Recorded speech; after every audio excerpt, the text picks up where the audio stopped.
സാധാരണക്കാരുടെ മനസ്സിലുള്ള ഒരു ചോദ്യം കൂടിയാണ്.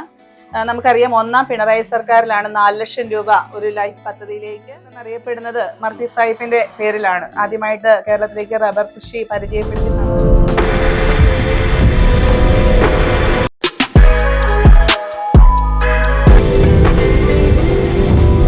പ്രിയമുള്ളവരെ, എല്ലാവർക്കും നമസ്കാരം.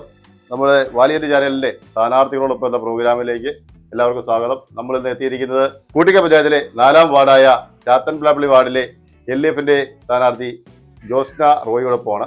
നമുക്ക് പരിപാടിയിലേക്ക് കടക്കാം. നമസ്കാരം. നമസ്കാരം. നമ്മുടെ ചോദ്യങ്ങളൊക്കെ കണ്ടല്ലോ അല്ലേ? കണ്ടായിരുന്നു. അപ്പം സാധാരണക്കാരനെ ബാധിക്കുന്ന വിഷയങ്ങൾ എന്ന് മാത്രമേ ചോദ്യത്തിലുള്ളൂ. അപ്പോൾ നമ്മൾ ഓരോരുത്തരും വ്യത്യസ്തമായ മറുപടിയാണ് തരുന്നത്. താങ്കൾ ഇതിന് നമ്മുടെ ചോദ്യങ്ങൾക്ക് മറുപടി തരിക. ഒന്നാമത്തെ ചോദ്യം, ലൈഫ് ഭവന പദ്ധതിയിൽ 4 ലക്ഷം രൂപയ്ക്ക് ഒരു വീട് പണിയാൻ സാധിക്കുമോ? ഇല്ല എങ്കിൽ താങ്കൾ ജയിച്ചാൽ ഈ വിഷയത്തിൽ എന്ത് നടപടി സ്വീകരിക്കുന്നതാണ്? നല്ലൊരു ചോദ്യമാണ് ചേട്ടൻ ചോദിച്ചത്. ഏതൊരു സാധാരണക്കാരന്റെയും മനസ്സിലുള്ള ഒരു ചോദ്യം കൂടിയാണ്. നമുക്കറിയാം, ഒന്നാം പിണറായി സർക്കാരിലാണ് 4 ലക്ഷം രൂപ ഒരു ലൈഫ് പദ്ധതിയിലേക്ക് കൊണ്ടുവന്ന് വീട് എന്നുള്ളൊരു സ്വപ്നം താലോലിക്കുന്നവർക്ക് ഒരു കൈത്താങ് എന്ന നിലയിൽ അത് കൊണ്ടുവന്നത്. സ്വപ്ന ഭവനം കാണുന്ന അല്ലെങ്കിൽ മനസ്സിൽ താലോലിക്കുന്ന ഒരു വ്യക്തിക്ക് ഒരു കൈത്താങ് എന്നുള്ള നിലയിലാണ് തുക. ഇപ്പോൾ 9 വർഷങ്ങൾക്ക് മുമ്പ് നമുക്കറിയാം, ലേബർ ചാർജ് ആണെങ്കിലും സാധനങ്ങളുടെ വിലയാണെങ്കിലും ഒക്കെ വളരെ കുറവായിരുന്നു. ഇപ്പൊ ഇന്നത്തെ ഒരു സാഹചര്യത്തിൽ 4 ലക്ഷം രൂപ പര്യാപ്തമല്ല എന്ന് തന്നെയാണ് എന്റെ അഭിപ്രായം. എങ്കിലും ഇപ്പോൾ ഒരു 6 ലക്ഷം രൂപ അതിദരിദ്രർക്ക് നൽകുന്ന ഒരു സ്കീം കൊണ്ടുവന്നിട്ടുണ്ട് സർക്കാർ. അത് ഒരു വലിയൊരു കൈത്താങ്ങാണ്. ഒപ്പം ഈ 4 ലക്ഷം രൂപ കൊടുക്കുന്ന കൂട്ടത്തില് 30,000 രൂപ തൊഴിലുറപ്പിന്റെ ഇതിൽ കൂടി പെടുത്തിക്കൊണ്ട് പിന്നെ ഒരു 15,000 രൂപ ബാത്റൂമിനും, അങ്ങനെ 4,45,000 രൂപയാണ് ഒരു ഭവനത്തിന് സർക്കാർ നൽകിക്കൊണ്ടിരിക്കുന്നത്. അപ്പൊ ഇതൊരു തുക എന്ന് പറയുന്നത് പര്യാപ്തമാണെന്ന് ഞാൻ ഒരിക്കലും പറയില്ല. ഒരു ജനപ്രതിനിധി എന്ന നിലയിൽ ഈ തുക കൂട്ടാനായിട്ട് എന്നെ കൊണ്ട് സാധ്യമായ ഒരു കാര്യമല്ല. എങ്കിലും അർഹതപ്പെട്ടവർക്ക് അർഹതയുള്ളത് നേടിക്കൊടുക്കുക എന്നുള്ളത് എൻ്റെ ഒരു വലിയ ലക്ഷ്യമായിട്ടും എൻ്റെ ഒരു കടമയായിട്ടും ഉത്തരവാദിത്തമായിട്ടും ഞാൻ കാണുന്നു.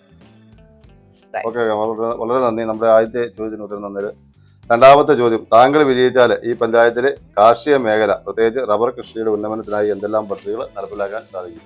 അതായത് നമ്മുടെ നാട്ടില് കൂട്ടിക്ക പഞ്ചായത്ത് അല്ലെ സമീപ പ്രദേശത്തുള്ള പഞ്ചായത്തുകളാണെങ്കിലും ശരി, കൂടുതലുള്ളത് റബ്ബർ കൃഷിയും റബ്ബർ കർഷകരും ആയതുകൊണ്ടാണ് കാർഷിക മേഖലയുടെ ചോദ്യത്തിൽ നമ്മൾ അങ്ങനെ പ്രത്യേകിച്ച് എന്നുള്ളത് ഉൾക്കൊള്ളിച്ചേക്കുന്നത്. താങ്കളുടെ അഭിപ്രായം?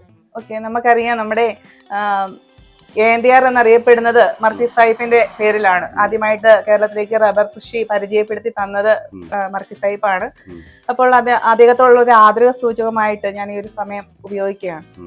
നമ്മുടെ ഈ ചാത്തൻപ്ലാപ്പള്ളി വാർഡിലാണെങ്കിൽ കൂടുതലും റബ്ബർ കർഷകരായിരുന്നു നേരത്തെ ഉണ്ടായിരുന്നത്. ഇപ്പൊ അത് റീപ്ലാന്റ് ഒക്കെ വന്നിട്ടുണ്ട്. ഇപ്പൊ 200 രൂപ ഇപ്പം നമുക്കൊരു താങ്ങുവില നിശ്ചയിക്കപ്പെട്ടിട്ടുണ്ട്. അതൊരു വലിയൊരു അനുഗ്രഹമായിട്ടാണ് എനിക്ക് തോന്നുന്നത്.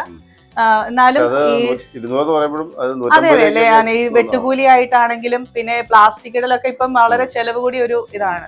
അപ്പൊ റബ്ബർ കർഷകരെ സംബന്ധിച്ച് അവർക്ക് ഉള്ള കാര്യങ്ങളെല്ലാം, വീട്ടിലെ കാര്യങ്ങളും കുട്ടികളുടെ വിദ്യാഭ്യാസമാണെങ്കിലും എല്ലാം ഈ കൃഷിയെ ആശ്രയിച്ചാണ് നടന്നു പോകുന്നത്. അപ്പം ഒരിക്കലും തുക പര്യാപ്തമല്ല. എങ്കിലും എനിക്ക് പറയാനായിട്ടുള്ളൊരു കാര്യം എന്ന് പറഞ്ഞാല്, ഞാനിപ്പോ ഒരു വാർഡിലെ ജനപ്രതിനിധിയാണ്. ഒരു 200 കൂടുതൽ ആക്കാനായിട്ട് എനിക്ക് സ്വന്തമായിട്ട് ഒരു തീരുമാനം എടുക്കാനായിട്ട് സാധിക്കില്ല. എങ്കിലും കർഷകരോടൊപ്പം കർഷകരുടെ തീരുമാനത്തിനനുസരിച്ച് നമ്മൾ നിൽക്കും എന്നുള്ള ഒരു ഉറപ്പാണ്. വളരെ ആത്മവിശ്വാസം. നല്ല രീതിയിൽ നമ്മുടെ ചോദ്യത്തിനോട് പ്രതികരിച്ചു.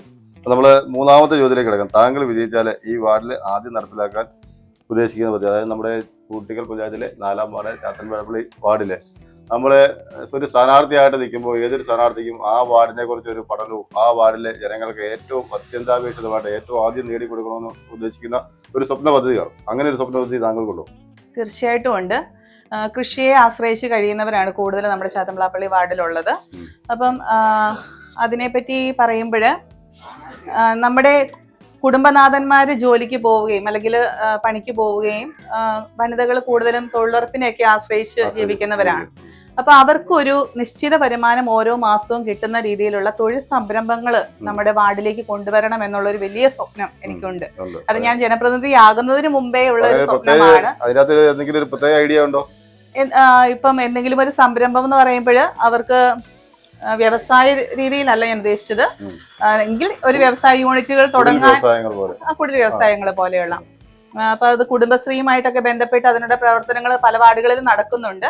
അപ്പൊ നമ്മുടെ വാർഡിലേക്ക് അത് കൊണ്ടുവന്ന് അതൊരു വിപുലപ്പെടുത്തി അവർക്ക് നമ്മുടെ കുടുംബത്തിലെ വനിതകൾക്ക് നിശ്ചിത വരുമാനം ലഭിച്ച് ആ കുടുംബത്തിന്റെ വികസനത്തിലൂടെ നാടിന്റെ വികസനമാണ് എന്റെ സ്വപ്നം എന്ന് പറയുന്നത്. വളരെ നന്ദി, എല്ലാവിധ ആശംസകളും. നമ്മുടെ ചോദ്യങ്ങൾക്കെല്ലാം നല്ല കൃത്യമായിട്ട് തന്നെ പ്രതികരിച്ചതിൽ വളരെ സന്തോഷമുണ്ട്.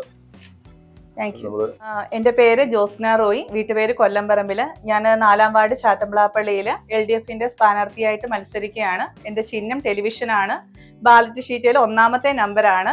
അതുപോലെ നമ്മുടെ LDFന്റെ സ്ഥാനാർത്ഥികളായിട്ടുള്ള ബ്ലോക്കിലോട്ടുള്ള കിരൺ രാജ്, ദാനി ഖദർ അരിവാൾ ചിഹ്നത്തിലും, ജില്ലയിലേക്ക് K രാജേഷ് അരിവാൾ ചുറ്റിക നക്ഷത്രം ചിഹ്നത്തിൽ മത്സരിക്കുന്നുണ്ട്.